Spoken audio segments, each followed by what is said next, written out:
Արալերան հարավային մասում կա քարանձավային սրբավայր, նվիրված Սուրբ Վարվարային։ Այն ուխտակնակցության հայտնի վայրերից մեկն է։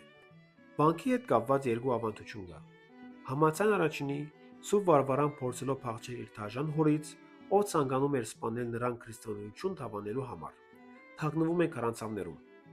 Մինչև նահատակվելը Վարվարան Աստծուց խնդրում է, որ այդ պահից սկսած ցաղիկ եւ գարմրուկ հիվանդություններ ունեցող երեխաները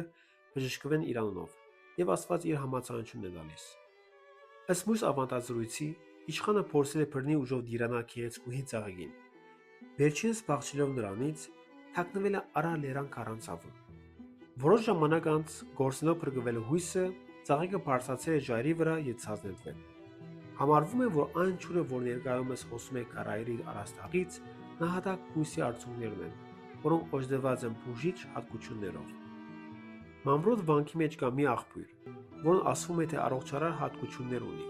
հատկապես տեսողության կապակցությամբ։